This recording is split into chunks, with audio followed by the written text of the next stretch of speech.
गर्मी लग रही है? अभी थोड़ी देर में कूलिंग होगी, अभी चलाया है।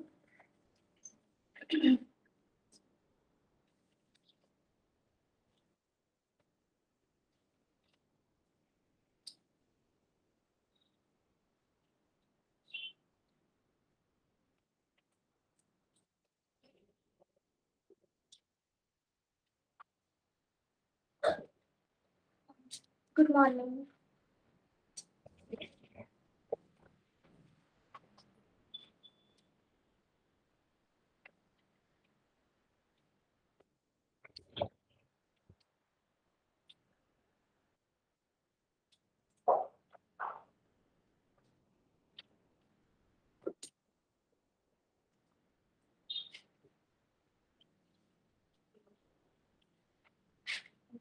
कल फिजिकल की क्लास थी, काइनेटिक्स खत्म हो गया, इलेक्ट्रो स्टार्ट किया।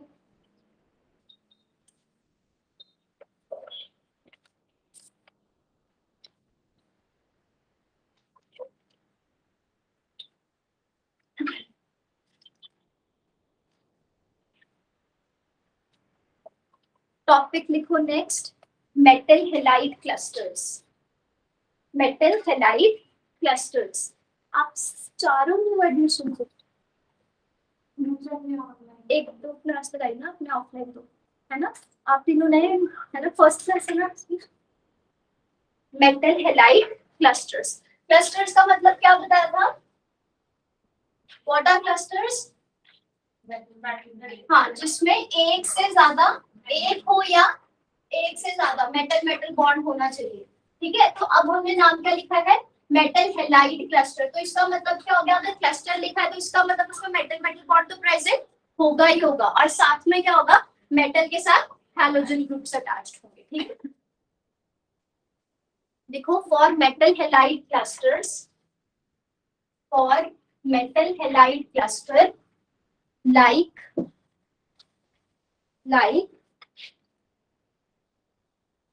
rhenium complex, like rhenium complex। Neha, नीचे लाइब्रेरी पता है आपको? ये नीचे स्टेयर्स उतरोगे, राइट साइड पे एक रूम है ना छोटा सा, वहां पे मार्कर पड़ेंगे, है ना, लाइक द rhenium complex। हाँ, स्टेयर्स उतरते ही राइट साइड को, like rhenium complex have eclipsed conformation, have eclipsed conformation rather than, have eclipsed conformation rather than staggered conformation, rather than the staggered conformation. Usually the staggered conformation,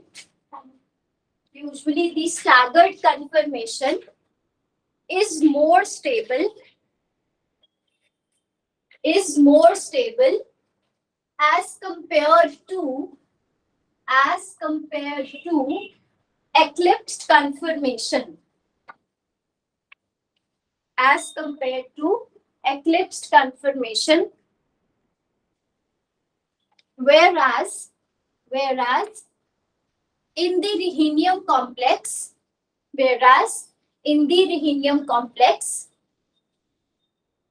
delta bond is formed, which is only possible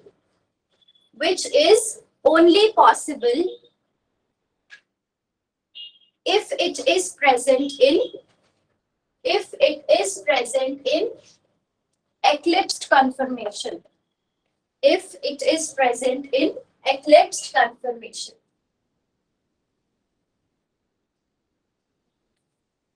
पहले यहाँ देखो, जो हमने लिखा पहले हम उसका मतलब समझेंगे। मेटल हैलाइड क्लस्टर्स क्या होंगे? पहली बात, जिसमें मेटल बॉन्ड प्रेजेंट हो, एक भी हो सकता है, एक से ज्यादा भी हो सकता है। ठीक है, और साथ में हैलोजेंस प्रेजेंट होंगे। यहाँ जो हमारे पास मेटल प्रेजेंट होगा दैट विल बी, क्या लिखा?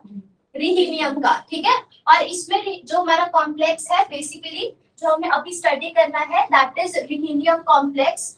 और साथ में हमारे पास हाइड्रोजन कौन से प्रेजेंट होंगे, क्लोरीन। ठीक है, दो रिहीनियम है, दो रिहीनियम रिहीनियम के बीच में टोटल कितने बॉन्ड्स प्रेजेंट होंगे, 4 बॉन्ड्स विल बी प्रेजेंट। ठीक है, और साथ में क्लोरीन 8 है, तो एक हमारे पास 4 क्लोरीन हमारे पास इस साइड पे आएंगे। ठीक है, और 4 क्लोरीन कहाँ प्रेजेंट होंगे, दूसरे रिहीनियम के साथ।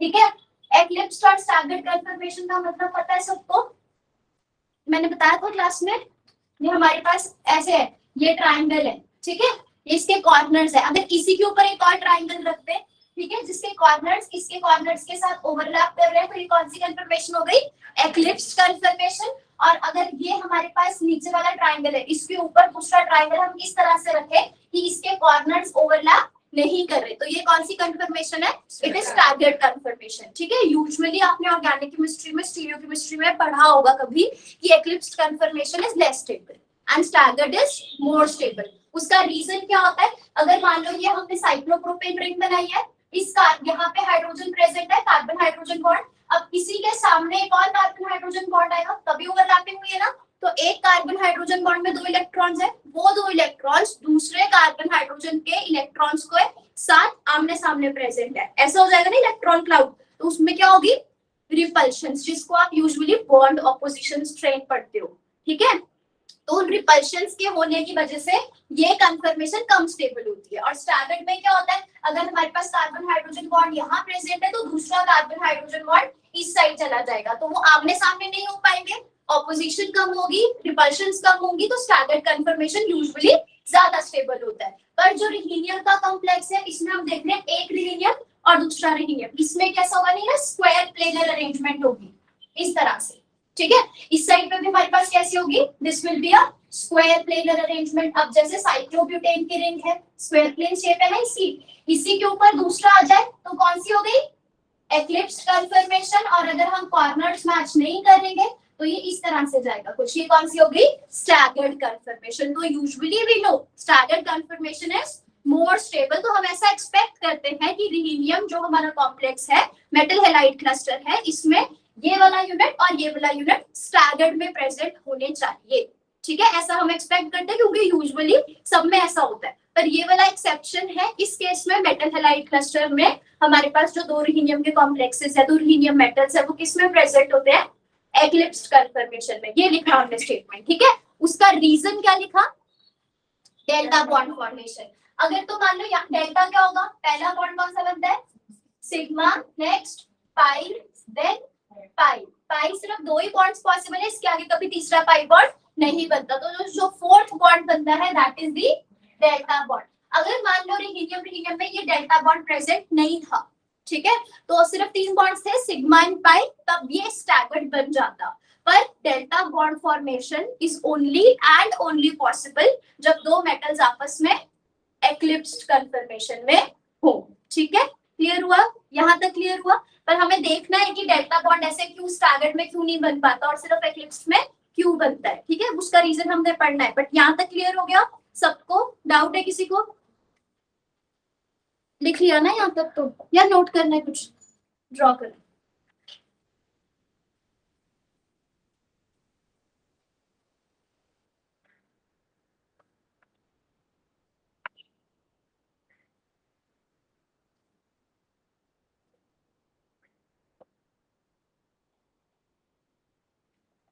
इसको आप ऐसे ड्रॉ करना, ठीक है, यू हैव लिथियम,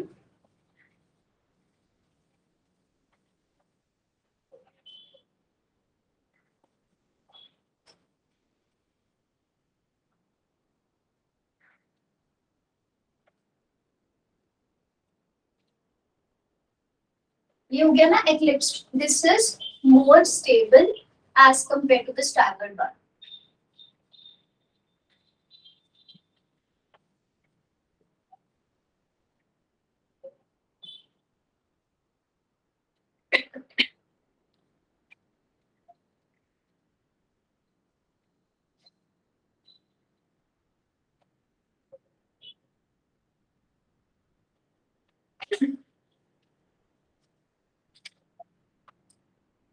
लग रहा है इस टारगेट थोड़ा सा और टिल्टेड कर देना उस साइड पे, ठीक है।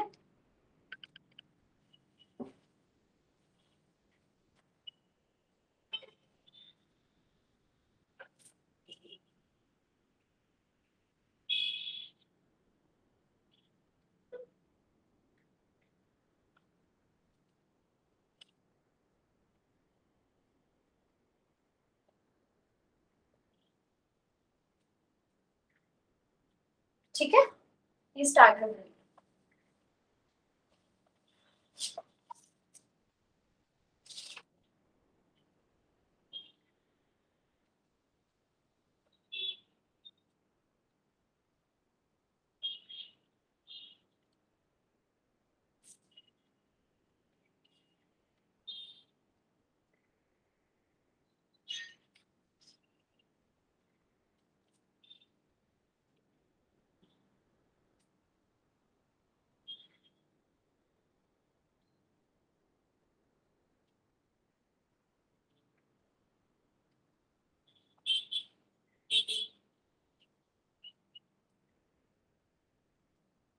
कर लिया ड्रॉ सबने?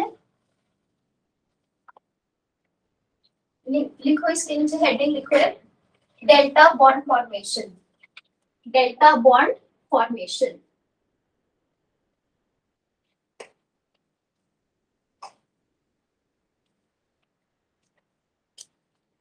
सब इसके लिए पहले हम स्टडी करेंगे बहुत ही ब्रीफली सिग्मा बॉन्ड कैसे बनता है और पाई बॉन्ड कैसे बनता है, ठीक है।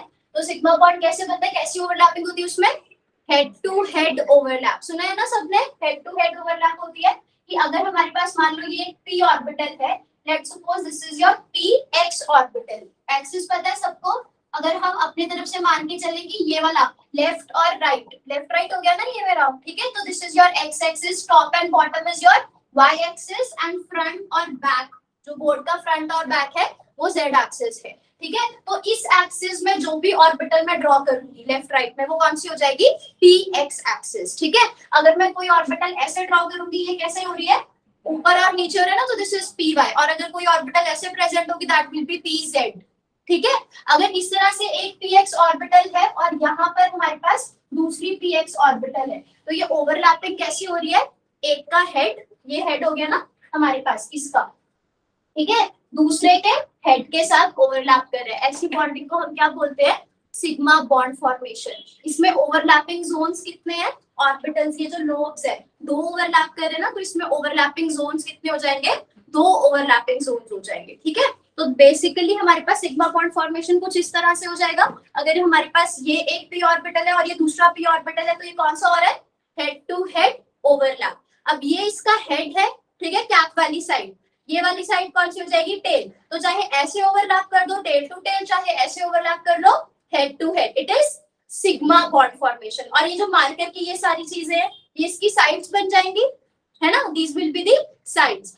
यहाँ पर जैसे जिस एक्सिस पे हमारे पास ओवरलैपिंग हो रही है, हम मार्कर्स को ऐसे पास लेकर आ रहे हैं ना, इस तरह से पास लेकर, ये कौन सी एक्सिस थी, किस एक्सिस पे पास लेके आ रहे हो मार्कर्स को, एक्स एक्सिस। तो इसको हम क्या बोलेंगे, इंटरन्यूक्लियर एक्सिस, ठीक है। एक्स एक्सिस तो है ही है, पर जिस एक्सिस से मार्कर्स पास लेके आ रहे हो वो कौन सी एक्सिस होती है, इंटरन्यूक्लियर एक्सिस। अगर मैं मार्कर्स को ऐसे पास लेके आऊंगी तो कौन सी एक्सिस से पास लेके आ रही हूँ मार्कर्स को, इस तरह से वाई एक्सिस। तो इंटरन्यूक्लियर एक्सिस कौन सी हो जाएगी, वाई एक्सिस। मतलब आपने क्या ध्यान रखना है, दो ऑर्बिटल्स, दो लोब्स कौन सी डायरेक्शन से पास आ रहे हैं, ठीक है। अगर ऐसे पास आ रहे तो एक्स एक्सिस से पास आ रहे, इंटरन्यूक्लियर एक्सिस एक्स एक्सिस हो जाएगी। इस डायरेक्शन से पास आ रहे हैं दोनों एक दूसरे के, तो इंटरन्यूक्लियर एक्सिस वाई। और अगर ऐसे पास लेके आ रहे तो ये कौन सी हो जाएगी, internuclear axis will be Z axis. अभी ये कौन सा है, ये दो मार्कर्स है हमारे पास, इस तरह से पास लेके आ रहे हैं दोनों को, है ना। तो एक्स एक्सिस से पास लेके आ रहे हैं, इंटरन्यूक्लियर एक्सिस कौन सी हो गई, एक्स एक्सिस। तो इसका मतलब अगर हमारे पास गिवन है कि इंटरन्यूक्लियर एक्सिस कौन सी है, एक्स एक्सिस, तो उस पे अगर आप ऑर्बिटल कौन सा ले रहे हो, px, तो कौन सा ओवरलैप होगा, हेड टू हेड ओवरलैप होगा। और बॉन्ड कौन सा बनेगा, सिग्मा बॉन्ड फॉर्मेशन, ठीक है, ये क्लियर हो गया। पर लेट सपोज मैं मार्कर्स को ऐसे पकड़ लेती हूँ, कौन सी डायरेक्शन से पास लेके आ रही हूँ, अभी भी कौन सी डायरेक्शन है, ये एक्स ही है, श्योर, पक्का एक्स ही है ना। यहाँ से लेके आ रहे, लेफ्ट राइट से पास लेके आ रहे, तो अभी भी ये एक्स एक्सिस ही है। तो इंटरन्यूक्लियर एक्सिस अभी भी कौन सी है, एक्स एक्सिस। इसमें कोई डाउट किसी को, पक्का, ठीक है।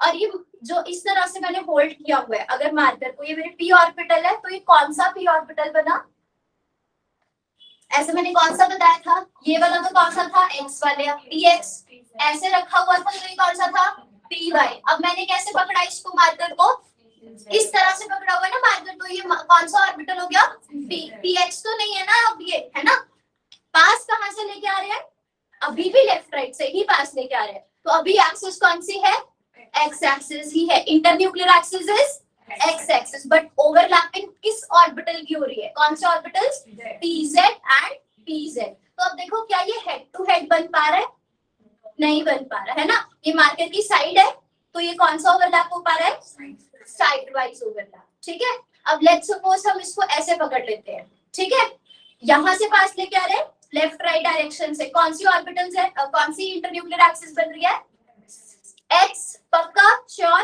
क्योंकि हम लेफ्ट राइट से पास लेके आ रहे हैं, पर ये ऑर्बिटल कौन सी है, P Y, this is also P Y. तो जब पी वाई को इंटरन्यूक्लियर एक्सिस एक्स से पास लेकर आ रहे हैं, तो हमारे पास ओवरलैपिंग कौन सी हो रही है, साइड वाइज ओवरलैप। क्या साइड वाइज ओवरलैपिंग से सिग्मा बॉन्ड बन सकता है, नहीं बनता, क्योंकि सिग्मा बॉन्ड सिर्फ ऐसे बनेगा, चाहे वो यहाँ से आपस में पास आए, चाहे वो यहाँ से आपस में पास आए, इस तरीके से, है ना, पर हेड के साथ हेड होना चाहिए, टेल के साथ टेल, तभी सिग्मा बॉन्ड बनता है, अदरवाइज सिग्मा बॉन्ड नहीं बन पाता। इतना क्लियर है सबको। तो सिग्मा बॉन्ड फॉर्मेशन, अगर आप इंटरन्यूक्लियर एक्सिस एक्स लोगे तो आपको ऑर्बिटल भी कौन सा लेना पड़ेगा, एक्स वाला ही, px, तभी सिग्मा बॉन्ड बन सकता है। ये सब ना हम केमिकल बॉन्डिंग में करेंगे, अभी नोट नहीं करना, यहाँ हम सिर्फ डेल्टा बॉन्ड फॉर्मेशन समझेंगे, ठीक है। तो अभी आप सिर्फ मतलब एक बार माइंड में क्लियर होना चाहिए, ठीक है, बाकी हम सारा डिटेल में केमिकल बॉन्डिंग में लिखेंगे, ठीक है, समझ आ गया ना सबको। अब अगर वही बात है, अगर हम इंटरन्यूक्लियर एक्सिस एक्स ले रहे थे और ऑर्बिटल कौन सी ले रहे थे, ये कौन सी है, py and this is also py, तो कौन सा बॉन्ड बन रहा है, ये तो बन गया सिग्मा बॉन्ड, है ना। ये देखो एक्स एक्सिस ये वाली है, आपस में पास आ रहे हैं एक दूसरे के, नहीं ऐसे नहीं, ये वाला internuclear axis is X axis, this is py, this is also py, तो ये कौन सा बॉन्ड बन रहा है, साइड वाइज ओवरलैपिंग से पाई बॉन्ड। तो यहाँ पे ना ऐसे ट्रिक्स भी बनती है कि अगर इंटरन्यूक्लियर एक्सिस x है तो p कौन सा लो, x वाला ही लो, तभी जाके सिग्मा बॉन्ड बनेगा। अगर इंटरन्यूक्लियर एक्सिस x एक्सिस है तो p ऑर्बिटल्स कौन से लो, जिसमें x ना हो, या तो y ले लो या z ले लो, तभी जाके कौन सा बनेगा, पाई बॉन्ड फॉर्मेशन। इसका मतलब यहाँ से हम क्या सीख रहे हैं कि ओवरलैपिंग के कुछ रूल्स होते हैं। सिग्मा बॉन्ड फॉर्मेशन का रूल ये है कि overlapping should be head to head, किसी भी डायरेक्शन में हो पर होने हेड टू हेड चाहिए, ठीक है। पाई बॉन्ड फॉर्मेशन के रूल्स क्या है, there should be sideways overlap, तभी pi bond formation is possible, किसी भी डायरेक्शन में हो। तो ऐसे ही जो डेल्टा बॉन्ड है वो कब बन सकता है, जब फेस टू फेस ओवरलैपिंग हो, ठीक है, क्लियर हो गया। इसका मतलब हेड टू हेड का आपको पता लग गया कैसी होती है, साइडवेज भी पता लग गया। अब हमें देखना है कि डेल्टा बॉन्ड फॉर्मेशन कब होती है, क्या बोला हमने वर्ड, हाँ, तो यहाँ पे एक स्टेटमेंट लिखो पहले, for delta bond formation, for delta bond formation overlapping should be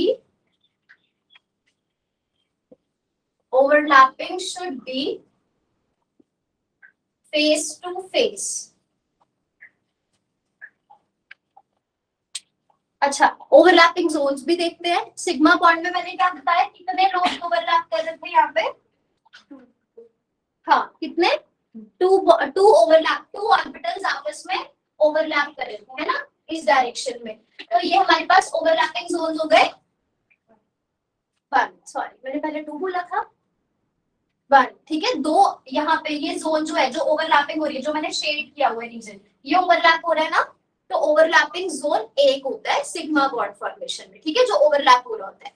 pi bond formation कैसे होता है, साइडवेज, तो इसमें ये ओवरलैपिंग होती है। अब ये ओवरलैपिंग है इस जगह पे, है ना, दूसरी ओवरलैपिंग इस जगह पे है, तो यहाँ ओवरलैपिंग जोन्स कितने हो गए, दो हो गए। ऐसे ही डेल्टा बॉन्ड फॉर्मेशन में overlapping zones should be four, ठीक है, ये भी ऐड करो पॉइंट। the overlapping zones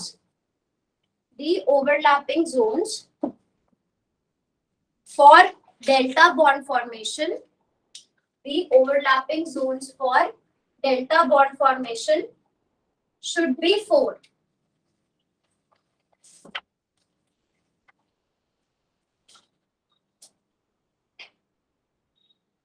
लिखा ये पॉइंट। अब देखो क्या p ऑर्बिटल में कभी भी 4 ओवरलैपिंग जोन पॉसिबल हैं? देखो एक तो ऐसे ओवरलैप कर सकते हो, हेड टू हेड हो गया, साइड टू साइड में ओवरलैपिंग जोन 2 पॉसिबल है। ज्यादा से ज्यादा आप क्या कर सकते हो, एक p ऑर्बिटल लिया, उसी के ऊपर दूसरा p ऑर्बिटल रख दिया, वो पूरा का पूरा ओवरलैप हो जाएगा।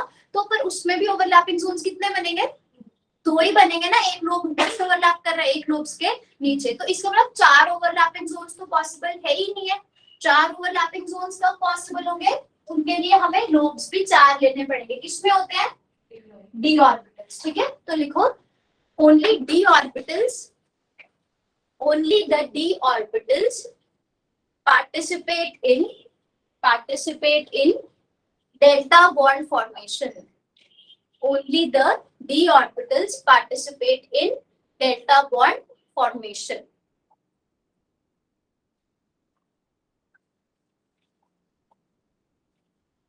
चलो ये देखो एक्सिस कैसे बनाई थी, this was x y and z। ठीक है, तो ये कौन सा प्लेन है? प्लेन चेक करना आता है सबको।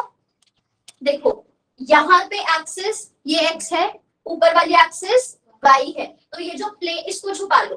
ठीक है, ये x और y कौन सा हो गया? ये वाला प्लेन हो गया ना, इसको शेड कर दे अगर हम, तो ये बोर्ड के अंदर है ना, बोर्ड के ऊपर है ना, तो ये जिस प्लेन में बोर्ड है, ये कौन सा प्लेन हो गया? एक्स वाई प्लेन हो गया। क्लियर हुआ? ठीक है, अगर मान लो मुझे एक्स जेड प्लेन चेक करना है, एक्सिस तो पता लगी ना, एक्स कौन सी है? लेफ्ट राइट, वाई कौन सी है? टॉप बॉटम, जेड कौन सी है? फ्रंट और बैक वाली। अगर मुझे एक्स और जेड प्लेन चेक करना है तो मैं कैसे करूंगी? एक्स एक्सिस ये हो गया लेफ्ट और राइट, जेड एक्सिस कौन सा हो गया? फ्रंट और बैक। तो इसका मतलब ये ऐसा प्लेन जाएगा, यहां से प्लेन जाएगा। ठीक है, मतलब प्लेन की ना 4 साइड्स होते हैं, 4 साइड्स होती है। ठीक है, जैसे रेक्टेंगल होता है ना, स्क्वायर होता है, वैसे ही हमारा प्लेन होता है। ठीक है, अगर आप बोल रहे हो एक्स और जेड, तो उसका मतलब आपको ऐसे पकड़ना पड़ेगा। ये वाली एक साइड कौन सी हो जाएगी? लेफ्ट राइट बन रही है ना, तो कौन सी हो गई? एक्स। और ये वाली दूसरी साइड कौन सी बन रही है? फ्रंट बैक, तो जेड। तो ये प्लेन कौन सा हो गया? X Z plane. अगर मैं ऐसे पकड़ लूं तो एक डायरेक्शन कौन सी बन गई इसमें? एक्स, और एक ये इधर ही जा रहा है ना, आगे पीछे तो नहीं जा रहा, ऊपर नीचे ही है ये वाला, तो जेड कौन सा हो गया? वाई। तो ये प्लेन कौन सा हो गया? एक्स वाई, जिसमें बोर्ड प्रेजेंट है। कौन सा बचा? ये है ना, इसमें कौन सा है? ये वाली डायरेक्शन होगी आगे पीछे की, X, sorry left right X, और यही है, कौन सी है ये? Y, X Y. Planes check करने आगे, अगर आपको अभी भी नहीं, एक बार ये नोटबुक के साथ करके देख लो, ये ऐसे रेक्टेंगल होता है। ठीक है, अगर मैं ऐसे पकड़ रही हूँ इस चीज को, तो ये लेफ्ट राइट वाली डायरेक्शन एक्स, टॉप बॉटम वाली direction Y, this is X Y plane. ऐसे पकड़ेंगे तो this is X, this is Z, X Z plane. और क्या बचा हमारे पास? इस तरह से, है ना, तो this is z and this is y, तो this will be yz।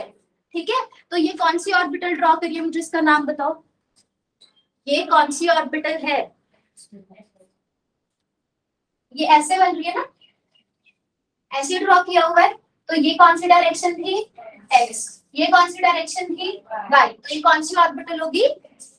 x y। ठीक है, दिस इज नहीं, ठीक है, D X square minus Y square. अगर आपको एक्स वाई बनाना है तो वो ऐसे बन जाएगा। ठीक है, इस तरह से, ये एक्स है, ठीक है, और ये हमारे पास वाई, ऐसे ही था। तो ये जो ऑर्बिटल है इसी एक्सिस के ऊपर ही है, तो ये हमारा कौन सा हो जाएगा? X square minus Y square. ठीक है, मतलब जहां एक्सिस है ना, है दोनों ही एक्स वाई प्लेन पे है, कोई भी जेड में तो है ही नहीं है, दोनों ही हमने इसी तरह ड्रॉ कर दिए ना। क्लियर है? तो ये हमारे पास एक्सिस तो हर किसी की एक्स ही है, पर इसमें ऑर्बिटल एक्स के बिल्कुल ऊपर प्रेजेंट है, पर इसमें एक्स तो यहाँ था ना आपका, है ना, ये ऑर्बिटल इस डायरेक्शन में जा रहा है, तो ये इन बिटवीन द एक्सिस वाला हो गया। ये एक्स है और ये इसकी वाई एक्सिस है, तो ये जो आपका ग्लोब प्रेजेंट है, ये एक्स और वाई के बीच में प्रेजेंट है अभी भी एक्स वाई प्लेन ही है, तो इसको कौन सा बोल देंगे? X Y. इतना क्लियर हुआ सबको? ऑर्बिटल्स पता लगे?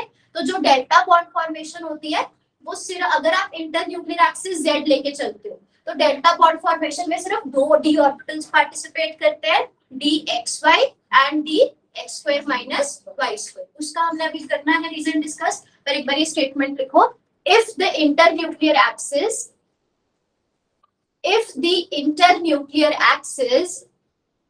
is z-axis, if the internuclear axis is z-axis, delta bond is formed by overlap of किसका, xy with xy and x square minus y square with x square minus y square।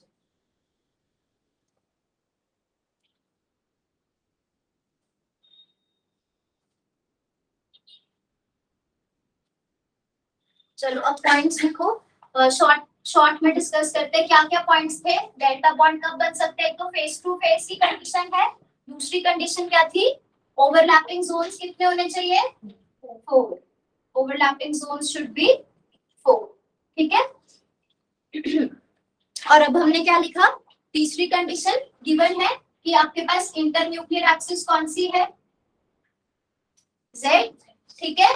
तो हमने क्या बोला, Z अगर internuclear axis है तो xy का xy के साथ ओवरलैप और x square minus y square का x square minus y square के साथ ओवरलैप, तब जाके डेल्टा बॉन्ड बन सकता है, अदरवाइज डेल्टा बॉन्ड नहीं बनेगा। ऐसा नहीं कि कोई मर्जी डी ऑर्बिटल उठा लिया, लिखा ना हमने कि delta bond is formed by D orbitals, तो ऐसा भी नहीं कि अपनी मर्जी से कोई भी डी ऑर्बिटल हमने पिक कर लिया एंड वील से कि this will form delta bond. तो उसके लिए क्या क्या स्पेसिफिक कंडीशंस होनी चाहिए कि आपको सबसे पहले इंटरन्यूक्लियर एक्सिस का पता हो, कौन सी इंटरन्यूक्लियर एक्सिस है, और फिर उसके हिसाब से आप बताओगे कि हाँ अगर इंटरन्यूक्लियर एक्सिस Z है तब जाके XY और x square minus y square का ओवरलैप होगा। क्लियर है। चलो अभी ऐसे चेक करते हैं, मान लो एक ये डी ऑर्बिटल था, ठीक है, दूसरा डी ऑर्बिटल ये है, मैं इसको यहाँ से ऐसे पास लेकर आ रही हूँ दोनों को, ठीक है। तो इंटरन्यूक्लियर एक्सिस कौन सी हो गई, Z हुई या नहीं, मैं एक को यहाँ से पास लेके आ रही हूँ डी ऑर्बिटल को, एक डी ऑर्बिटल को यहाँ से पास लेके आ रही हूँ, Z हुई या नहीं हुई, नहीं हुई ना। अभी कौन सी इंटरन्यूक्लियर एक्सिस है, एक्स एक्सिस है। ये ऑर्बिटल कौन सा बनाया मैंने, XY। क्लियर है सबको, everyone, this is DXY, this is DXY। यहां से पास लेके आ रही हूँ, ऐसे पास लेके आ रही हूँ ऑर्बिटल्स को। क्लियर है। इंटरन्यूक्लियर एक्सिस कौन सा बन गया इस केस में, साथ साथ लिखो, internuclear axis is X axis, ठीक है।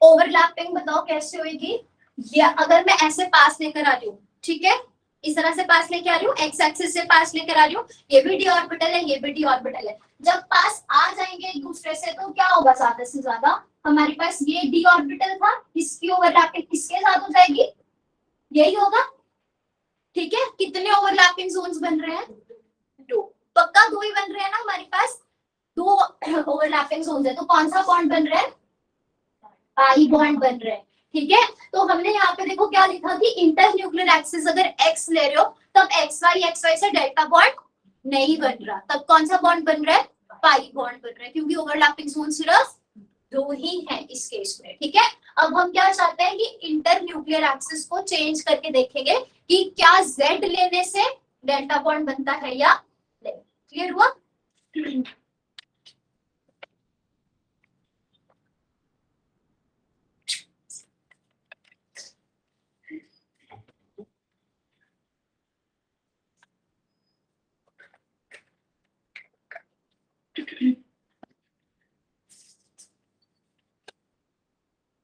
करिए ड्रॉ सबने,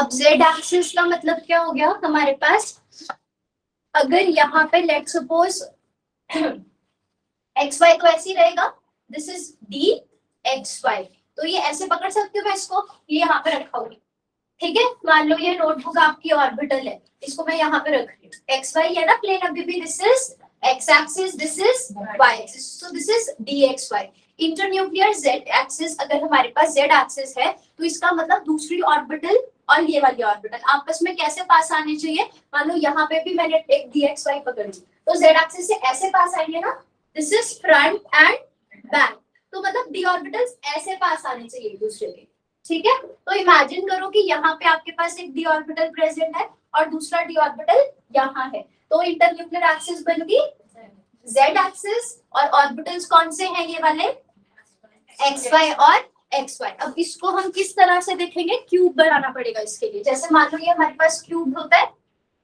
इसकी फ्रंट और बैक फेसेस देख सकते हो, बैक फेस कौन सा हो गया, ये रेक्टेंगल, इसमें हम एक डी ऑर्बिटल ऐसे ड्रॉ कर सकते हैं,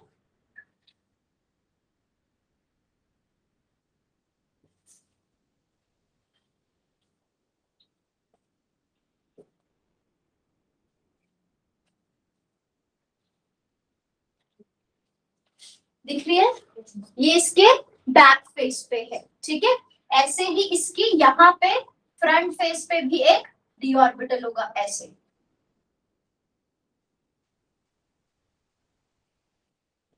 ठीक है। अब ये वाला ओवरलैप किसके साथ करेगा, विजिबल है, समझ पा रहे हो, ये आपका पीछे वाले फेस पे डी ऑर्बिटल है, ठीक है, और ये जो डी ऑर्बिटल है ये आगे वाले फेस पे, इसको मैंने डॉटेड के साथ रिप्रेजेंट कर दिया ताकि आपको दिखे, ठीक है, ये डॉटेड है सारा, ऐसे मान लो, ठीक है।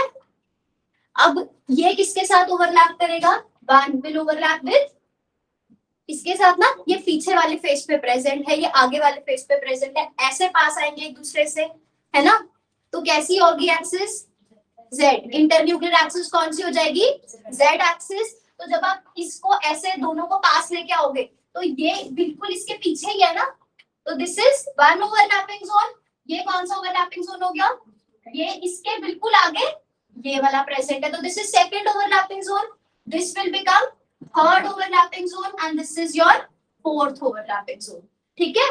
ऐसे इमेजिन करो जहां पे वन वन लिखा हुआ है वो एक दूसरे के आमने सामने है, जहां पे टू टू लिखा हुआ है वो एक दूसरे के आमने सामने, थ्री थ्री आपस में आमने सामने और फोर फोर भी आपस में आमने सामने, ठीक है।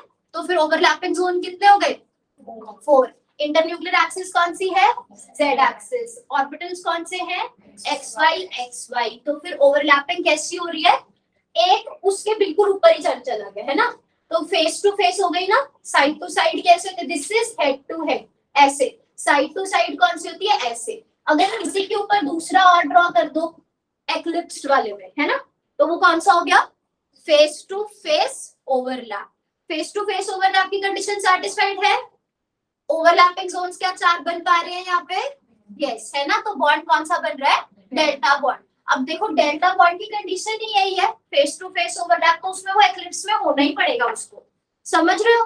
तो अगर एक दो रिहीनियम थे ना हमारे पास, एक रिहीनियम का डीएक्सवाई के बिल्कुल ऊपर दूसरे रिहीनियम का डीएक्सवाई आना चाहिए, और वो तभी फेस टू फेस तभी हो पाएगा जब हमारे पास एक्लिप्स्ड कंफर्मेशन हो। चलो अभी पहले ये ड्रॉ करो, यहां तक तो सबको समझ आ गया ना, इसको ड्रॉ करो,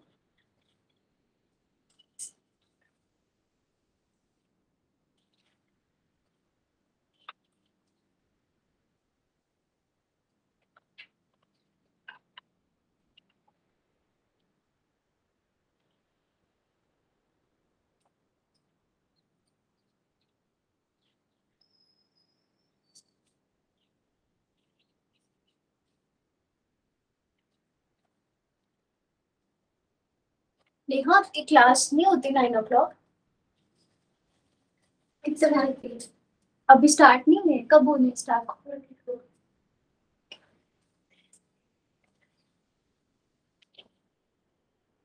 मानसी यहीं पे है या वो घर पे गई हुई है, घर पे,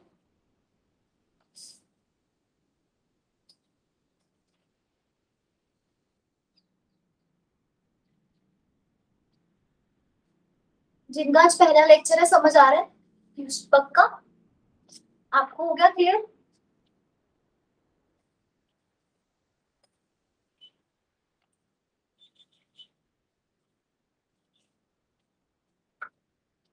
देखो अब रिहीनियम के केस में मैं क्या बोल रही थी, ये आपका एक रिहीनियम का एटम है, ठीक है, और ये उसका कौन सा ऑर्बिटल हो जाएगा इस तरह से, दिस विल बी DXY। अब हमने क्या करना है, इसको इसका डेल्टा बॉन्ड बनाना है, ठीक है। इंटरन्यूक्लियर एक्सिस मान लो Z एक्सिस थी, तो Z एक्सिस मतलब ये वाली हो गई है ना। अब हमें क्या करना है, डेल्टा बॉन्ड। अब हमें पता है कि डेल्टा बॉन्ड कैसे बनेगा, XY और उसके साथ दूसरा भी कौन सा होना चाहिए, XY। तो मतलब जैसा मैंने यहाँ डायग्राम ड्रॉ किया होगा बिल्कुल वैसा डायग्राम यहाँ प्रेजेंट होगा, और फिर एक दूसरे के पास आएंगे तो दूसरा रिहीनियम जो है उसकी मैंने डॉटेड में बना दी, तो ये इसके ऊपर ही आ जाएगा, यही होगा ना।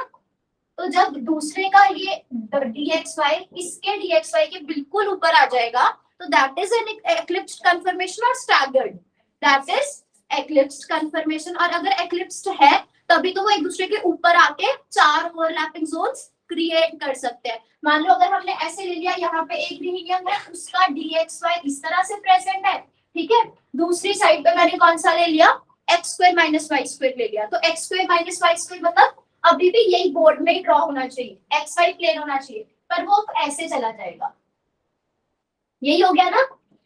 तो this was your y axis, this is x axis, ये हो गया x² - y², और ये हो गया इन बिटवीन द एक्सिस वाली ऑर्बिटल है, तो दिस इज xy। अभी तो ये स्टैगर्ड हो गई, क्या इसमें कोई एक भी ओवरलैपिंग जोन है, नहीं है, तो यहाँ पे कोई डेल्टा बॉन्ड नहीं बन सकता। तो डेल्टा बॉन्ड फॉर्मेशन बन ही तब सकता है जब दो d ऑर्बिटल्स आपस में एक्लिप्स्ड में प्रेजेंट हो, अदरवाइज वो नहीं बन सकता। इसीलिए जो वो दो रिहीनियम है वो आपस में एक्लिप्स्ड में प्रेजेंट है। क्लियर हुआ ये पॉइंट सबको, एवरीवन?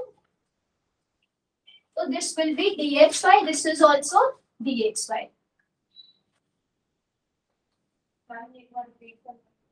ये वाला, ये देखो आपके पास एक रिहीनियम एटम है ये, ठीक है, मान लो मैं इसको ना सर्कल ऐसे शो कर रही हूँ, this is your rhenium, okay, this is rhenium. इसकी ऑर्बिटल ये कौन सी है पहले हम चेक करते हैं, हमने कौन सी ऑर्बिटल ड्रॉ कर दी, ठीक है। तो ये हमारे पास x एक्सिस है, this is y axis and this is z axis. अगर कोई भी लोब इसके बीच में प्रेजेंट है ना, मतलब x और y के बीच में लोब आ रहे हैं, तो ये ऑर्बिटल कौन सी हो जाएगी, XY। अब मान लो ऐसे यहाँ पे कहीं थोड़ी सी दूर दूसरा रिहीनियम एटम प्रेजेंट है, उसको मैं ऐसे ड्रॉ कर रही हूँ सर्कल की फॉर्म में, तो ये हो गया हमारा दूसरा रिहीनियम, ठीक है। इसकी अगर मेरे को ऑर्बिटल ड्रॉ करनी है DXY, ये ऐसे प्रेजेंट है, या मान लो यहाँ पे रिहीनियम है, तो इसकी XY बिल्कुल जैसे यहाँ ड्रॉ की वैसी आएगी, मतलब यहाँ पे एक XY होगा, फिर इधर पे एक लोब होगा, इस साइड एक लोब होगा और एक इस साइड लोब होगा। अब इसको आप इसके ऊपर ऐसे धीरे धीरे पास लेके आओ, जब पास लेके आओगे तो क्या होगा, ये वाले DXY के ऊपर इस रिहीनियम की DXY इसके बिल्कुल ऊपर आ जाएगी। तो जब अबव एंड बिलो बिल्कुल ऑपोजिट होते हैं, आमने सामने होते हैं, तो उसको हम बोलते हैं एक्लिप्स्ड कंफर्मेशन, ठीक है। तो जब इसका DXY इसके DXY के बिल्कुल ऊपर आ जाएगा तो क्या क्या ओवरलैप हो रहा है, ये इसके साथ ओवरलैप हो गया, ओवरलैपिंग जोन 1, ये इसके साथ ओवरलैप हो गया, it is overlapping zone 2, 3 and 4। तो ये दो रिहीनियम दोनों के XY ऑर्बिटल्स आपस में ओवरलैप हुए, ओवरलैपिंग जोन्स 4 बन गए, डेल्टा बॉन्ड फॉर्मेशन कंप्लीट हो गई। कौन सी एक्सिस से पास लेकर आ रहे थे दोनों को, Z एक्सिस से। क्लियर हो गया? सेकंड भी क्लियर कर दो। सेकंड ये वाला क्लियर हो गया गुरप्रीत? Yes ma'am. इसमें क्या है, यहाँ पर ना जैसे ये वाला तो एक रिहीनियम इधर था, एक रिहीनियम यहाँ प्रेजेंट है। अब एक्स स्टैगर्ड कंफर्मेशन क्या होगी, जो ये डॉटेड लाइन मैंने बिल्कुल इसके ऊपर बनाई है ना, वो इधर बनाया था ना, यहाँ पे लोग अभी लोग इधर प्रेजेंट है ऊपर वाली साइड पे, ठीक है। तो वो हो गया आपका x² - y²। तो ये जो डॉटेड है ये पहले इसी शेप में प्रेजेंट था, अब ये ऐसे है कि एक लोग इसका ऊपर है, एक लोग नीचे है, एक राइट साइड पे एक लेफ्ट साइड पे है। तो जब इसको पास लेके आओगे ये इसी के बिल्कुल ऊपर तो नहीं आ सकता ना, वो इन दोनों के बीच में चला जाएगा यहाँ पे। अगर एक लोग यहाँ पे देखो ऊपर कहीं प्रेजेंट है तो पास लेके जाओगे तो इनके बीच में चला जाएगा ना, स्टैगर्ड कंफर्मेशन हो जाएगी। कॉर्नर कॉर्नर के ऊपर ओवरलैप नहीं कर रहा, लोब्स लोब्स के ऊपर नहीं आ रहे, ठीक है। तो दैट इज स्टैगर्ड, यहां से तो डेल्टा बॉन्ड बन ही नहीं सकता। क्लियर हुआ? गुरप्रीत क्लियर हो गया? Yes ma'am.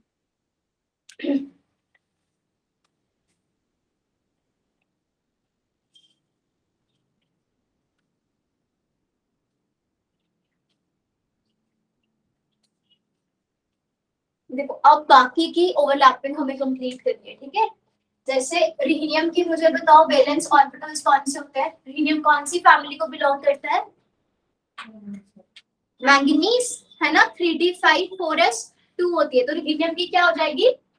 5d5, है ना, 6s2। क्या इसमें 6p प्रेजेंट होगा? यस। मैंने बताया था एक बार प्रिंसिपल क्वांटम नंबर 6, तो उसका मतलब उसमें 6s के साथ साथ 6n इज इक्वल टू 6 का मतलब क्या होगा? इसमें सबशेल्स भी कितनी होंगी? 6 होंगी। 6s 6p 6g 6f 6g 6h कितनी हो गई? 1 2 3 4 5 एंड 6। तो अगर मैं 6 लिख रही हूँ ना, तो इसका मतलब उसमें s भी होना चाहिए।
क्या था? n इज इक्वल टू 6, तो सबशेल्स भी कितने होंगे इसमें? 6 सबशेल्स हो जाएंगे, s p d f g and h। तो अगर मैंने लिखा यहाँ पे 6s, तो दैट मीन 6s में इलेक्ट्रॉन्स है, इसका मतलब ये नहीं है कि 6p है ही नहीं इसमें, या 6d भी प्रेजेंट नहीं है। They will be present but they can be vacant, they can be empty, ठीक है। अब हमारे पास देखो कौन से ऑर्बिटल्स पार्टिसिपेट करेंगे बॉन्ड फॉर्मेशन में रिहीनियम के केस में? They will be 5d 6s and 6p, ठीक है। नोट करो इसको एक minute.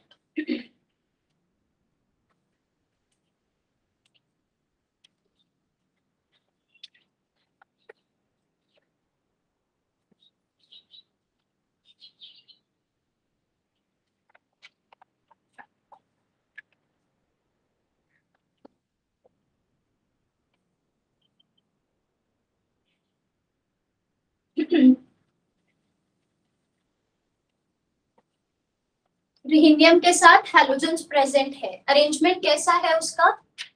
Square planar. Square planar की हाइब्रिडाइजेशन क्या होती है बताओ? DsP2, है ना।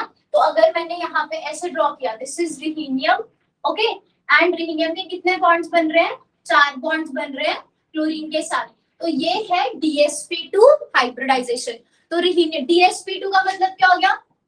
एक d ऑर्बिटल, दूसरा s ऑर्बिटल और 2 p ऑर्बिटल्स रिहीनियम के ओवरलैपिंग में चले जाएंगे। किसके साथ? क्लोरीन के साथ, ठीक है। मतलब ये वाला ऑर्बिटल कौन सा है? DsP2, this is also DsP2, this is also DsP2 and this is also DsP2। ऐसे ही करते ना मीथेन की अगर हम बात करें, तो उसमें कौन सी ऑर्बिटल हाइब्रिडाइजेशन है? sp3। तो उसमें कितने sp3 होते हैं?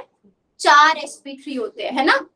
हाइब्रिड ऑर्बिटल्स का नंबर वही होता है जितनी एटॉमिक ऑर्बिटल्स हाइब्रिडाइजेशन में पार्टिसिपेट कर रहे हैं। अगर एक d एक s और 2 p आपस में मिक्स होके DsP2 बना रहे, तो टोटल कितने ऑर्बिटल्स हो गए? 1d 1s प्लस 2p, कितने हो गए टोटल 4, तो मतलब 4 ही dsp2 ऑर्बिटल्स बनेंगे। क्लियर हुआ?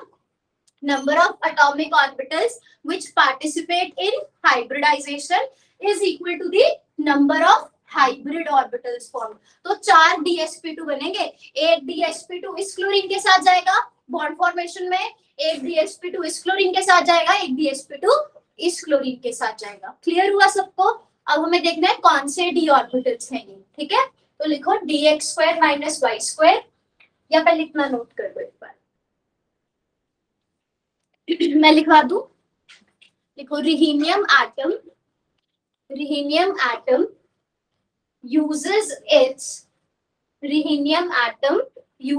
its 4 dsp2 orbitals, rhenium atom uses its 4 dsp2 orbitals for bond formation with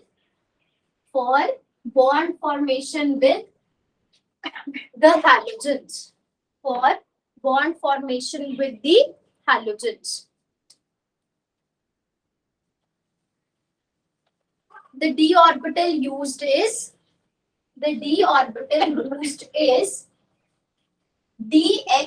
y², and p orbitals used are px and py. And px and py.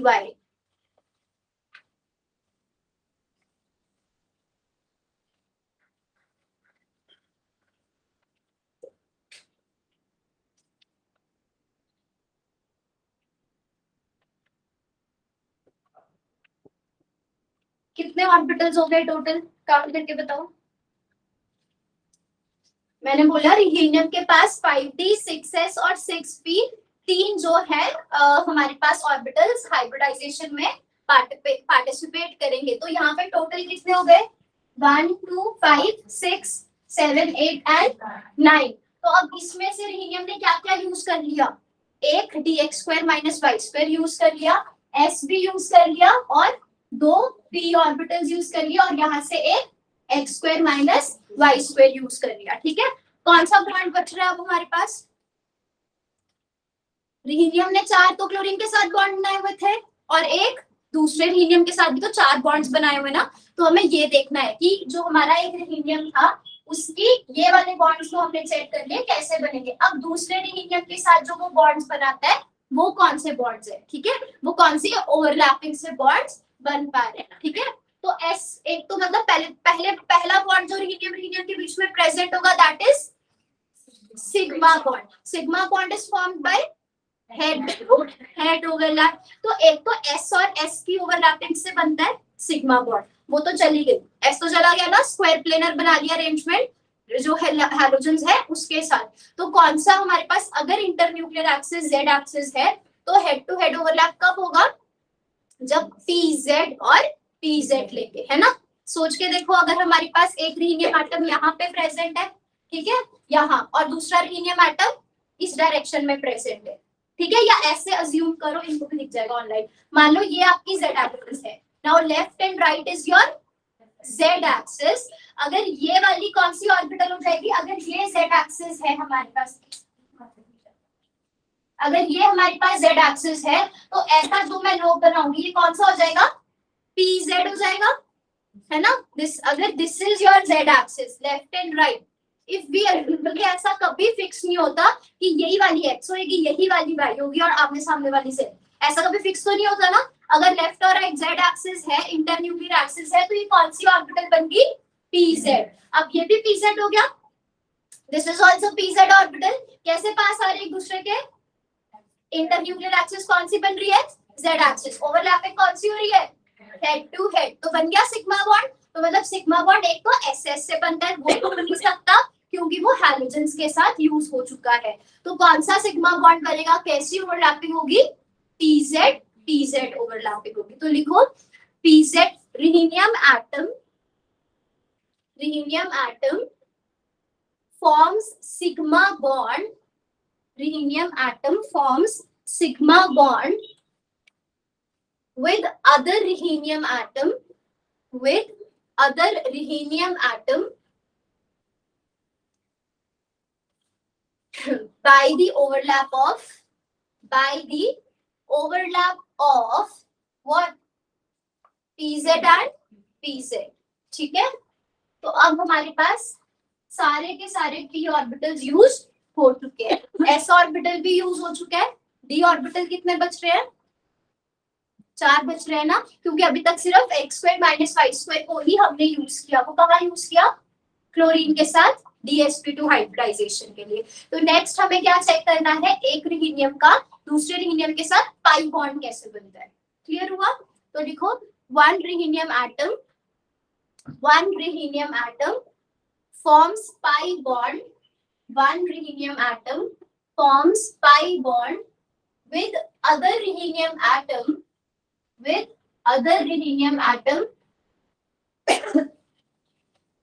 by the overlap of dxz and dxz.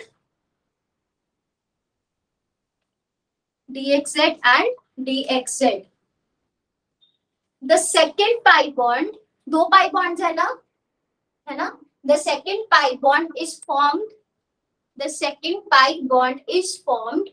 by the overlap of dyz and dyz. ठीक है,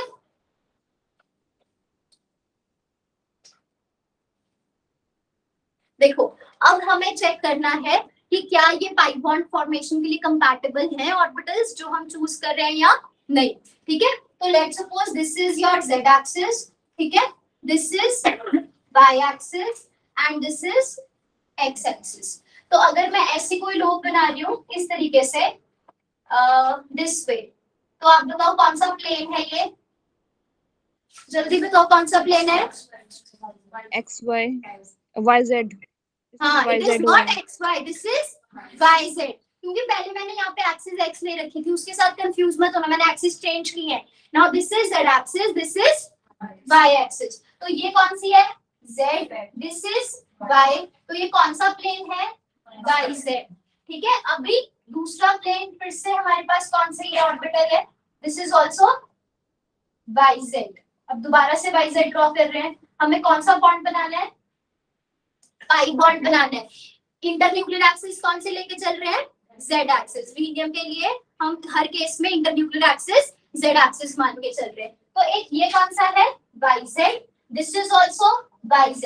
अगर internuclear axis yz z है तो इसका मतलब ये दोनों जो आपकी ऑर्बिटल्स है वो कौन से डायरेक्शन से पास आएंगे, z से। तो ये yz था, दिस वन, एक ये yz है यहाँ, अब ऐसे पास आ रहे एक दूसरे से, तो इंटरन्यूक्लियर एक्सिस कौन सा हो गया, this direction is your z।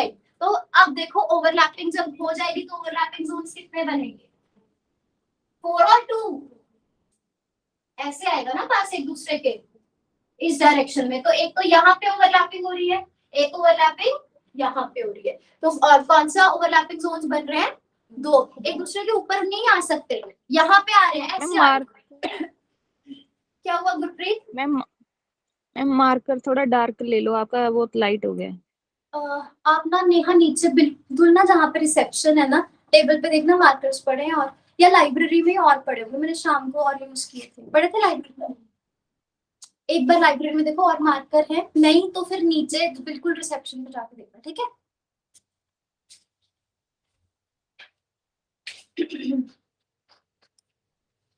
आपको क्लियर हो गया ना, ठीक है।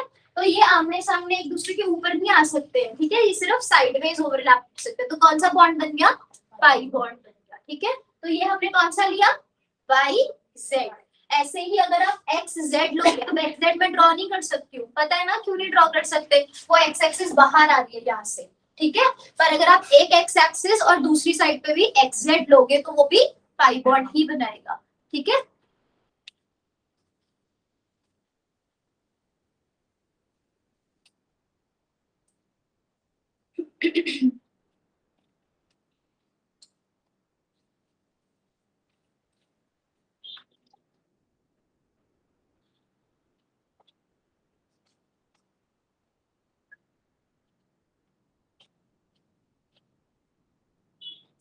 मिल गए?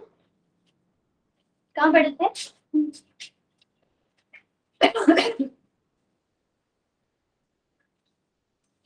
ये जो टॉपिक आज हम कर रहे हैं ये बहुत इंपॉर्टेंट है, ठीक है?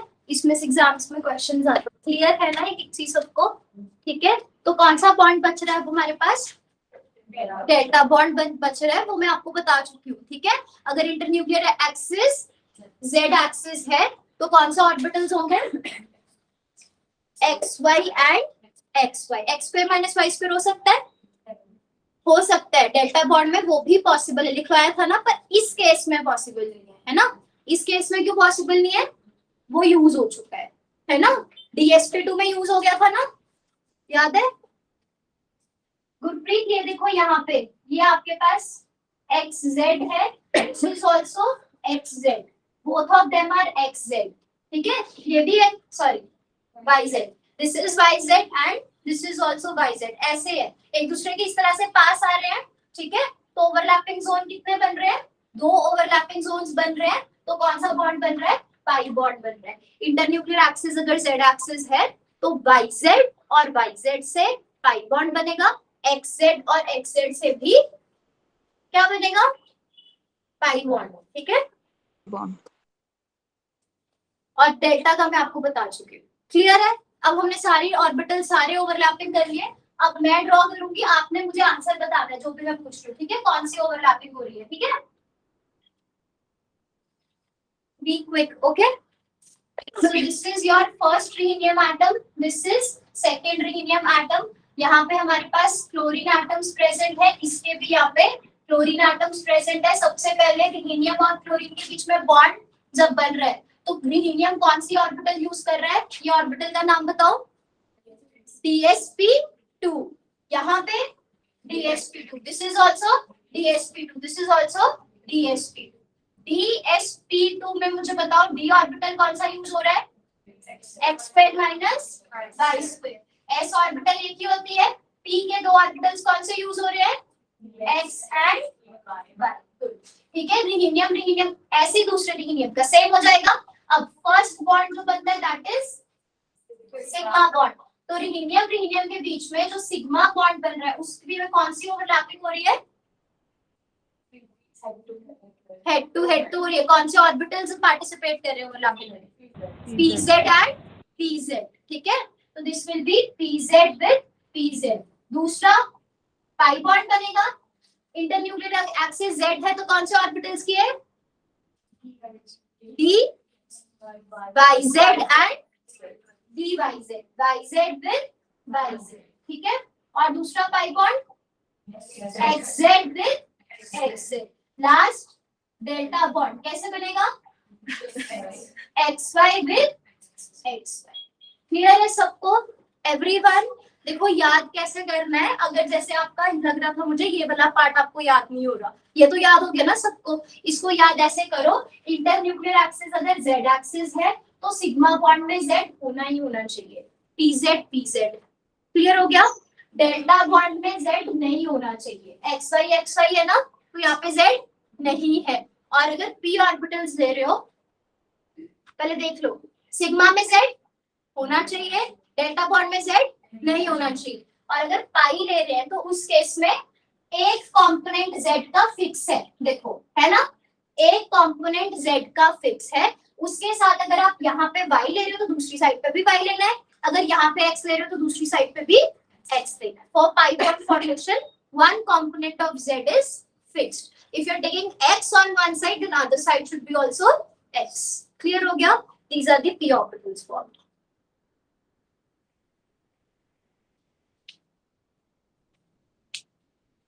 मैम ये सिर्फ रेहेनियम ची ਹੁੰਦਾ है? नहीं, और मेटल हैलाइड क्लस्टर्स भी प्रेजेंट है, बट सबसे पहले ये डिस्कवर हुआ था तो इसको हम ज्यादा डिटेल में पढ़ते हैं। बाकी के जितने भी मेटल हैलाइड क्लस्टर्स हैं उनको भी स्टडी करेंगे, बट फिर इसके विद रिस्पेक्ट टू स्टडी करेंगे, ठीक है? मैं आगे करवाऊंगी।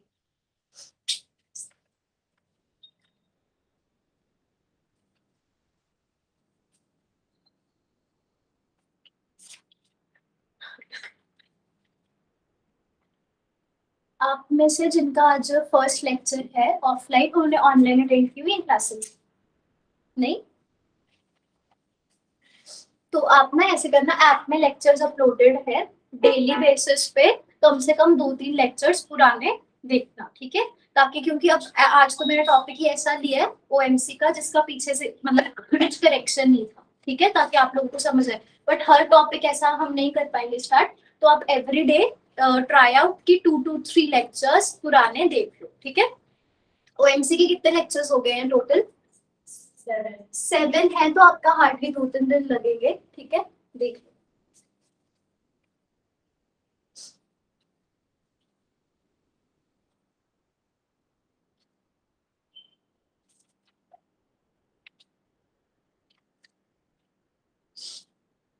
क्या कोई डी ऑर्बिटल बच रही है? हाँ, कोई डी ऑर्बिटल बचेगी? Ma'am D Z square that is remaining, है ना? तो कुछ ऑथर्स ये बोलते हैं, कुछ बुक्स में ऐसा लिखा हुआ है कि D Z square non bonding रहती है, वो पार्टिसिपेट नहीं करती बॉन्डिंग में। कुछ ऑथर्स कहते हैं कि जैसे पीजेड सिग्मा बॉन्ड बना रहे ना, तो उसमें कुछ कंट्रीब्यूशन डी जेड स्क्वायर का भी होता है। मतलब एक तो पीजेड के ओवरलैपिंग से सिग्मा बॉन्ड बन रहा है, दूसरा यहाँ पे D Z square with D Z square, ये मिलके सिग्मा बॉन्ड बनाते हैं। समझ रहे हो? ठीक है, ऐसा नहीं 2 सिग्मा बॉन्ड बन जाएंगे, उसकी थोड़ी सी कंट्रीब्यूशन होती है उसमें। क्लियर हो गया? तो इसको लिख लो, यहाँ तक नोट क्या लिख किया ना सबने? Write down, according to some authors dz square orbitals remain non-bonding in nature,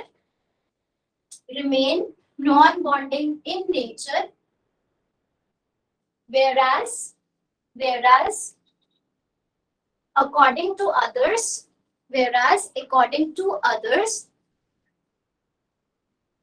they participate in sigma bond formation. Along with pz orbitals.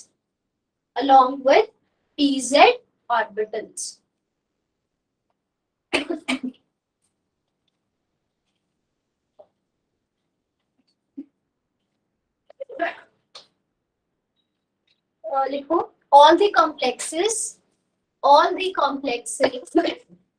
which have 4 bonds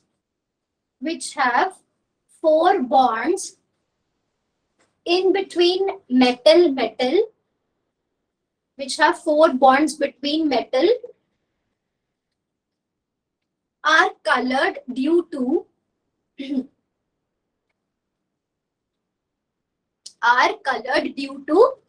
delta to delta star,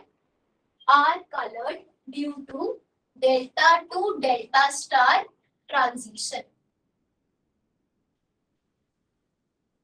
चलो, now be very careful. थोड़ा सा इसमें हमारे पास molecular orbital theory का role आता है। जैसे मैंने आपको फर्स्ट क्लास में एक्सप्लेन किया था कि अगर मैं हाइड्रोजन की बात करूं तो इसमें एक हाइड्रोजन दूसरे हाइड्रोजन के साथ ओवरलैप करके सिग्मा बॉन्ड बनाता है। तो इस हाइड्रोजन के पास वालेंस में एक इलेक्ट्रॉन प्रेजेंट है, दूसरे हाइड्रोजन की भी वालेंस में एक इलेक्ट्रॉन प्रेजेंट है, इसका वालेंस इसके वालेंस के साथ ओवरलैप करके बॉन्डिंग मॉलिक्यूलर ऑर्बिटल बनाएगा और एंटी बॉन्डिंग मॉलिक्यूलर ऑर्बिटल बनाएगा। ये 2 इलेक्ट्रॉन्स इसमें प्रेजेंट है बॉन्डिंग में। अगर बॉन्डिंग में इलेक्ट्रॉन्स प्रेजेंट है तभी हम बोलेंगे सिग्मा बॉन्ड बना हुआ है। अगर इसकी एंटी बॉन्डिंग भी फिल कर दोगे तो क्या हो जाएगा? बॉन्ड ब्रेक हो जाएगा ना, दोनों के बीच में कोई बॉन्ड प्रेजेंट नहीं है। तो जो जैसे हम ये करते हैं वैसे अब हम रिहीनियम का मॉलिक्यूलर ऑर्बिटल डायग्राम ड्रॉ करेंगे और उसमें हम देखेंगे कि delta to delta star transition कौन सा होता है। तो लिखो molecular orbital diagram of rhenium cluster. Molecular orbital diagram of rhenium cluster.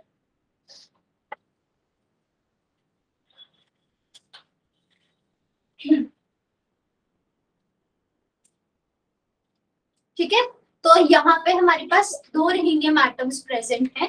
ठीक है, इनके पास ऑर्बिटल्स कितने हैं? डी ऑर्बिटल्स, सिर्फ डी ऑर्बिटल्स की बात करेंगे, 5 डी ऑर्बिटल्स इसके पास प्रेजेंट है। तो सबसे पहले इसका डीजेड स्क्वायर इस रिहीनियम के डीजेड स्क्वायर के साथ ओवरलैप करेगा, तो कौन सा बॉन्ड बनेगा? अभी देखा ना, some authors say that the dz square orbitals they participate in sigma bond formation. तो ये सिग्मा किससे बन रहा है? dz square with dz square के ओवरलैप से, ठीक है। फिर रीनियम रीनियम में पाई बॉन्ड कैसे बन रहा था? तो जल्दी बताओ। dx z with dxz dyz with dyz। तो यहाँ पे dxz का ओवरलैप हुआ तब पाई बॉन्ड बनेगा, दूसरा dyz ओवरलैप करेगा तो दूसरा बॉन्ड बनेगा, है ना। और फिर डेल्टा बॉन्ड, तो डेल्टा बॉन्ड किससे बन रहा था? dxy with dxy। तो this is your delta bond, this is your pi bonds, ठीक है। This is also pi bond. अब देखो अगर चार बॉन्ड्स इसके बीच में प्रेजेंट है, क्या ये सारा फिल होना चाहिए? यस और नो। इसके कॉरस्पॉन्डिंग क्या प्रेजेंट होगा? इसी तरह से एंटी बॉन्डिंग, है ना। तो ये हमारे पास एंटी बॉन्डिंग हो जाएंगे। This will be delta star, this is pi star, this is also pi star and this is sigma star. ये कौन सा है? Sigma, this is pi, this is also pi and this is delta bond. तो इसका मतलब अगर चार bond present है, इसका मतलब सारे फिल होंगे तभी चार बॉन्ड बन सकते हैं ना। अगर हाइड्रोजन की बॉन्डिंग में इलेक्ट्रॉन ही नहीं थे तो उसमें कोई बॉन्ड ही नहीं था, उसकी बॉन्डिंग फिल थी तभी तो उसमें एक बॉन्ड बन रहा था ना। अगर उसकी एंटी बॉन्डिंग भी भर दोगे तो बॉन्ड ऑर्डर जीरो हो जाएगा, बॉन्ड ब्रेक हो जाएगा, है ना। तो बॉन्ड तभी बनता है जब बॉन्डिंग फिल होती है, एंटी बॉन्डिंग वेकेंट होती है, इट इज एम्प्टी, ओके। तो फिर इस तरह से अगर उसकी ये सारी ऑर्बिटल्स फिल्ड होंगी एंड ऊपर की ऑर्बिटल्स एम्प्टी होगी तभी रीनियम में चार बॉन्ड्स पॉसिबल है। बॉन्ड ऑर्डर निकाल सकते हो ना यहाँ पे, हाफ इनटू बॉन्डिंग में कितने इलेक्ट्रॉन्स प्रेजेंट है? एक माइनस जीरो, तो बॉन्ड ऑर्डर कितना आया? 4, ठीक है। तो रीनियम के जो ये चार बॉन्ड्स हैं, पहला सिग्मा dz स्क्वायर में ऑर्बिटल्स में इलेक्ट्रॉन्स प्रेजेंट होंगे, फिर xz से जो बन रहा है पाई बॉन्डिंग मॉलिक्यूलर ऑर्बिटल उसमें इलेक्ट्रॉन्स, ठीक है। और फिर डेल्टा में अब हमने क्या बोला? देखो ये हमारा क्या हो गया? Highest occupied molecular orbital. पता है ना हाईएस्ट ऑक्यूपाइड मॉलिक्यूलर ऑर्बिटल क्या होता है? जिसकी एनर्जी सबसे ज्यादा हो और उसमें इलेक्ट्रॉन्स भी प्रेजेंट हो। इसकी एनर्जी सबसे कम, फिर इसकी एनर्जी, फिर इसकी एनर्जी। तो सबसे एनर्जी ज्यादा तो इसकी है, सिग्मा स्टार की, पर इसमें इलेक्ट्रॉन्स भी प्रेजेंट है। This is occupied energy level. तो इसको आप क्या बोलोगे कि ये वो ऑर्बिटल है जिसमें इलेक्ट्रॉन्स प्रेजेंट है और एनर्जी भी सबसे ज्यादा है, हाईएस्ट ऑक्यूपाइड मॉलिक्यूलर ऑर्बिटल। और ये क्या हो जाएगा? Lowest unoccupied molecular orbital. और हमें पता है कि अगर इलेक्ट्रॉन की ट्रांजिशंस होती हैं तो उससे मॉलिक्यूल्स में कलर आता है। Colour is because of electronic transition.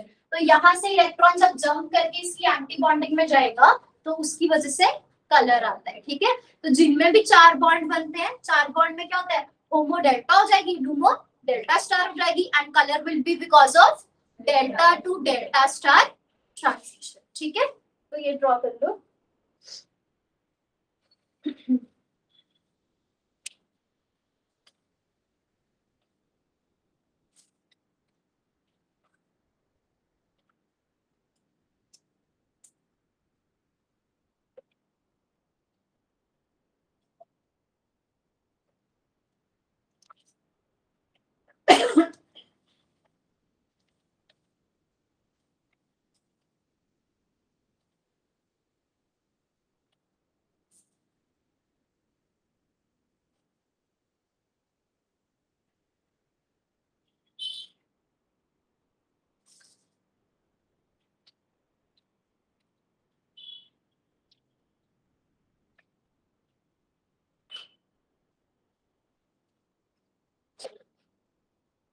Complex कैसा नजर आ रहा है? डायमैग्नेटिक है या पैरामैग्नेटिक है?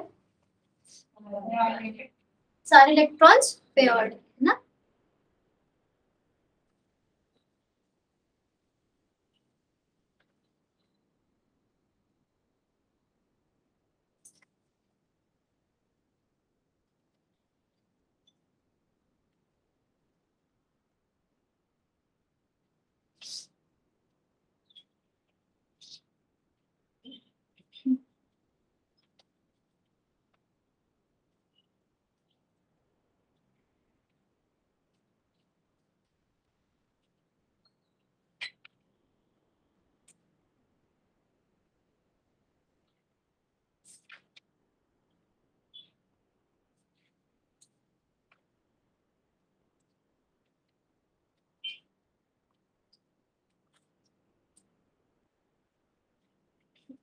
किया सबने draw? Write down all electrons are paired. All electrons are paired. Hence the complex is diamagnetic. Hence the complex is diamagnetic and ESR inactive. ये जब हम ESR पढ़ेंगे तब देखेंगे, ठीक है? And is ESR inactive. Delta bond is the weakest bond. Sigma सबसे ज्यादा स्ट्रॉन्ग होता है ना? देन पाई, देन डेल्टा, ठीक है? Delta is the weakest bond. However, it is strong enough. However, it is strong enough to hold the molecule. To hold the molecule in eclipsed conformation. To hold the molecule in eclipsed conformation.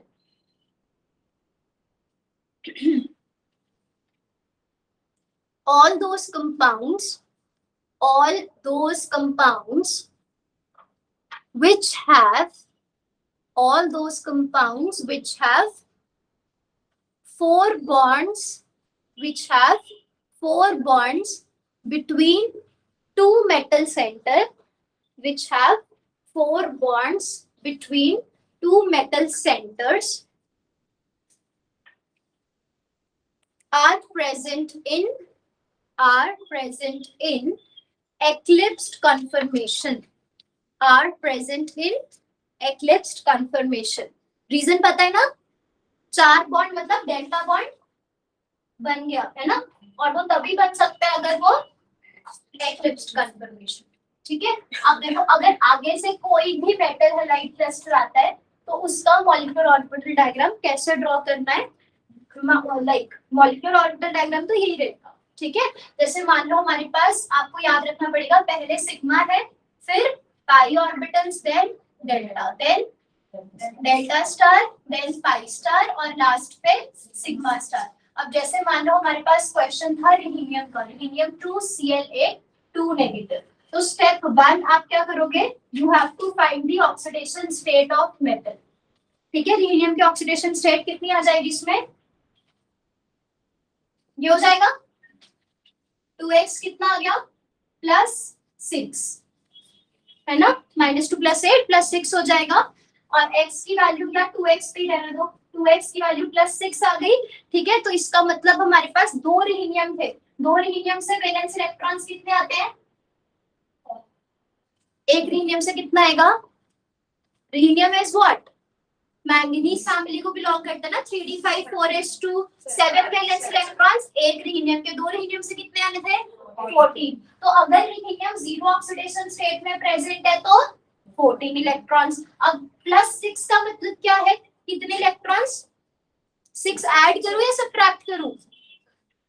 Subtract करेंगे, है ना? +6 का मतलब electrons कम हो गए. तो कितने electrons कम हुए? 6. ये समझ रहे हो ना? 2x ले रही हूं तो मैं इकट्ठे दोनों रिहीनियम एटम्स ले रही हूं, ठीक है? तो कितना आ जाएगा हमारे पास? 8 इलेक्ट्रॉन्स. तो बस यहाँ पे आपने 8 इलेक्ट्रॉन्स फिल कर देने हैं और वहां से इसका बॉन्ड ऑर्डर फाइंड करना है, ठीक है? अब मैं आप समझ रहे हो, ठीक है? मतलब आपके पास क्वेश्चन क्या आएगा? Let's suppose you have to find what is the bond order of this particular metal halide cluster, ठीक है? तो उसमें आपने सबसे पहले क्या करना है? ऑक्सीडेशन स्टेट फाइंड कर लेनी है. उसके हिसाब से आपने ये जो आपका डायग्राम है उसमें इलेक्ट्रॉन्स को फिल कर देना है और वहां से बॉन्ड ऑर्डर फाइंड करना. क्लियर हो गया? अब जैसे इसको नोट कर लो और आगे जो है इसका मुझे बताओ आंसर क्या आएगा, ठीक है? बॉन्ड ऑर्डर बताओ और फिर बॉन्ड ऑर्डर के हिसाब से आप बताओगे कि वो एक्लिप्स्ड कन्फर्मेशन में है या स्टैगर्ड में. अगर बॉन्ड ऑर्डर 4 आएगा तो वो किस में होगा? एक्लिप्स्ड में. अगर बॉन्ड ऑर्डर 3 है तो वो स्टैगर्ड में चला जाएगा, क्योंकि डेल्टा बॉन्ड नहीं बन रहा ना, और स्टैगर्ड इज मोर स्टेबल, ठीक है?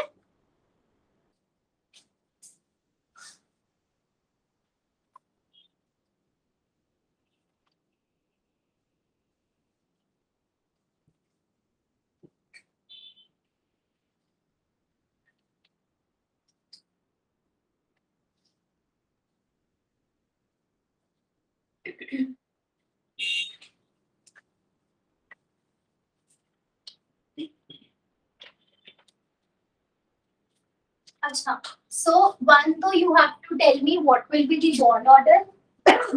ठीक है, एक तो ये बताओगे क्वेश्चन में, दूसरा बताओगे कि ये आपके पास डायामैग्नेटिक होगा या पैरामैग्नेटिक होगा, ठीक है, और आपने क्या बताना है कि वो एक्लिप्स में है या स्टैगर्ड में, ठीक है.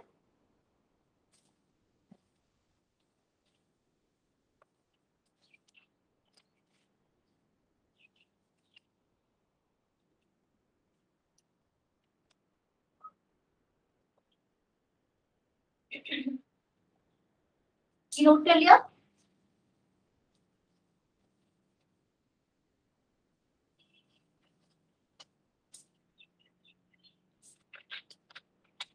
फर्स्ट स्टेप क्या होगा, ऑक्सीडेशन स्टेट. तो उसके लिए पहले तो आपको लिगेंड पे फॉर्मल चार्ज पता होना चाहिए, है ना. जो आपका फर्स्ट कॉम्प्लेक्स है मॉलिब्डेनम है ना, HPO4 पे चार्ज कितना होता है,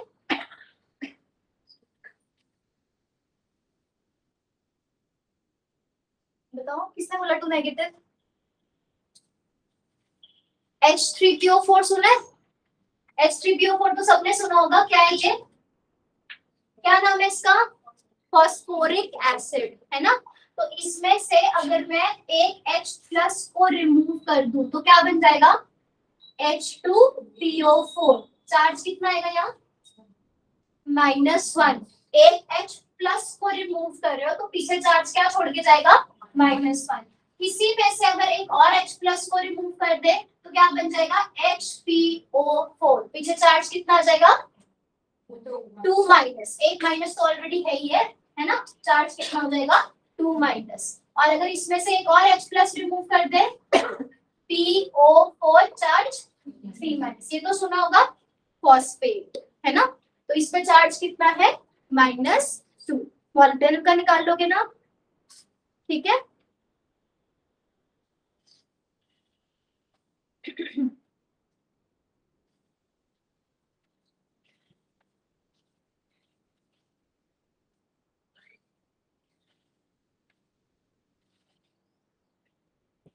So these are your homework, okay?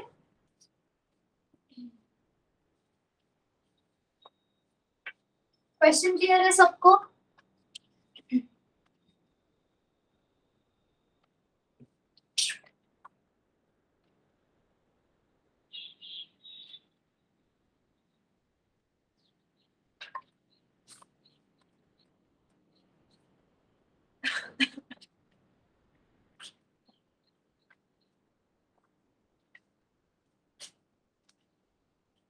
या एक का तो मुझे अभी बता दो, सॉरी.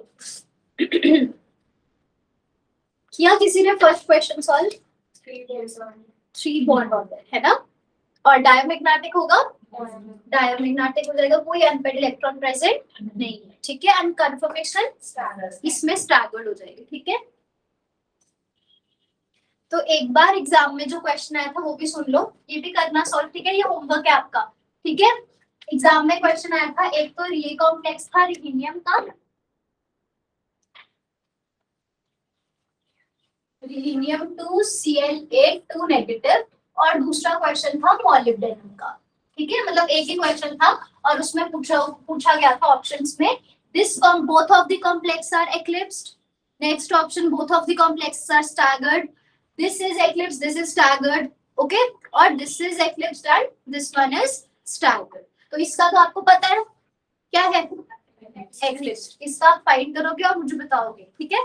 क्लियर हो गया. तो ये आपका फोर्थ, ठीक है. 2018 में आया था ये क्वेश्चन, जून 2018.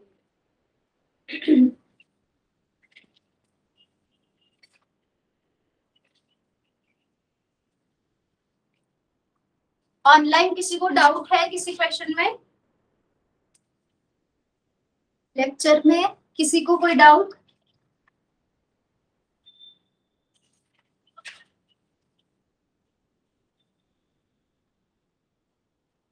चलो I am ending the class, okay.